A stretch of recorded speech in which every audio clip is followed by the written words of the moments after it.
Tim is a healthy adult who represents no danger to himself or anyone else, and I believe he should be discharged. Hey, little brother. I found it. What do you mean? We only have a few days A few days for what? to keep our promise and kill it.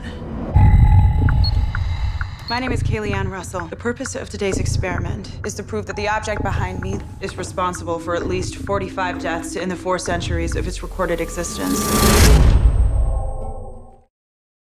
Awesome. Awesome. You did an amazing job in this. Oh, thank you very I much. like that your character takes command.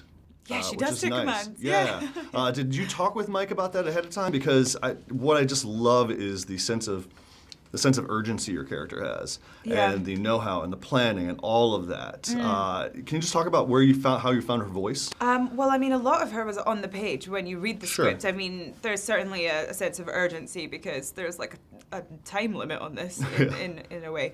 But in terms of like taking command, that was something that just kind of came naturally, actually. I don't really know why. You just just felt it turned like out that right way. there on set and just jumped right in. Yeah, I mean, for me, well, I just thought like this is a life or death situation for this girl. She's dedicated her life to proving this mirror killed her parents. So it's like her reason to live almost. And when the stakes are that high, it affects the performance. Of course, yeah. Did you feel that there was a sense of madness about her?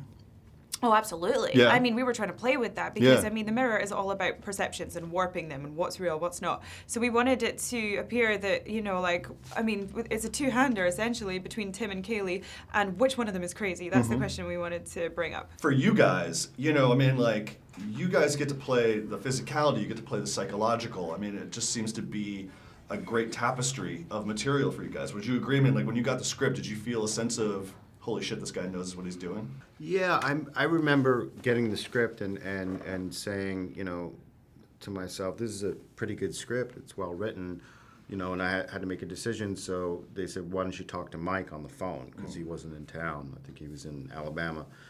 And so I talked to him on the phone. I was like, you know, it kind of reminds me of The Shining. And he was like, I didn't like The Shining.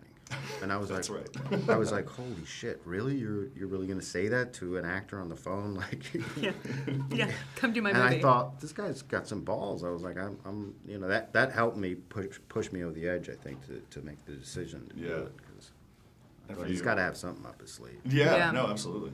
I read a script previously that Mike had written, so I was already a massive fan of his. And when the script showed up at my house, I think it took me 45 minutes to read it. And I only had one question, and it was, how old are the children going to be? Because I don't want to hurt them.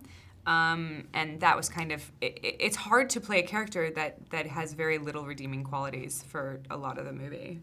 Yeah, but I mean, you guys start out in a good place. And it's just that you just slowly devolve into the madness It's of it not all. our fault. Yeah, It's not our fault. Right, it's exactly. that slow kind of descent down into madness, right? Yeah, and it's interesting to see how different it is. For you, you know, it's a little bit more control. For you, it's a little bit more primal. Yeah. Did you guys each have fun playing against that? Yeah. Yeah, I mean, it was, you know, very interesting to go from one, you know, she's vacuuming up the dog piss or whatever to, you know, I don't want to give anything away, Yeah. but Yeah. it was fun to see. Talk about Mike as a director. You know, I mean, he came off of Absentia, which is a horror film I absolutely love, and I love what he did here with the dual timelines and stuff like that. Did that affect the shooting at all? I mean, in terms of, you know, I mean, obviously, you're someone who's now used to green screen work. Yeah. You know, when you're shooting stuff and he's like, okay, you know, you're seeing a younger version of yourself here. How did that all play out on set? He was on top of that. Mike Flanagan was on top of that. Well, he wrote the script and he is an editor. Yeah. So he was kind of editing as he shot, which meant that we only shot what we needed, which was quite nice for time restraints and things. Yeah. And he would just be really great about informing us of where we were at story-wise, because it could get a little confusing at points, especially because there was like a real emotional progression going on there as well. It was like, where do we come in at what point? Because we did not shoot this chronologically at all. Yeah.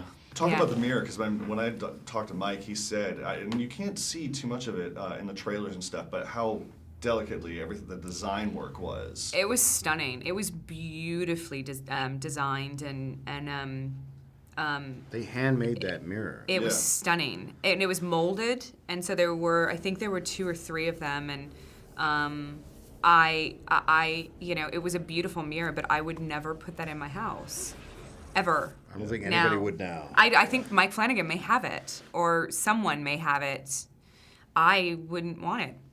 I wouldn't want it. I would hope it got like broken in the moving truck on the way, so it wouldn't be me that did it. I'd be like, oh, Whoops. And finally, one of the great things I'm seeing in this TV spots is Stephen King has come up and become a champion of this movie. How does that feel for you guys? I mean, like, I it's didn't king of know that. horror. Yeah, I I didn't just know saw that. that the Yeah. other day. I am such a massive Stephen King fan. One of my favorite books that I've read of his is called The Long Walk, I think it's called. Yeah.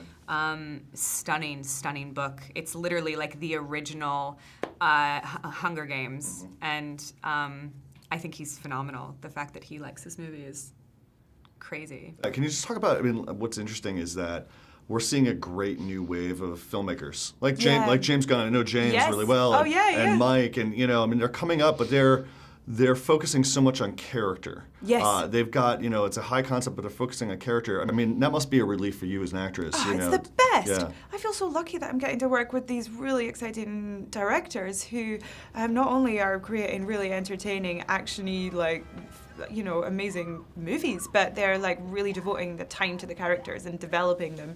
And I just feel really fortunate as an actress that that's happening. Why don't we just end it right now and smash the damn thing? First, I intend to prove that the people I've just described were victims of the supernatural force that resides in that mirror. You want to redeem the family name? Promise me you'd never forget what really happened. I was 10 years old. Daddy? Tim? Snap out of it!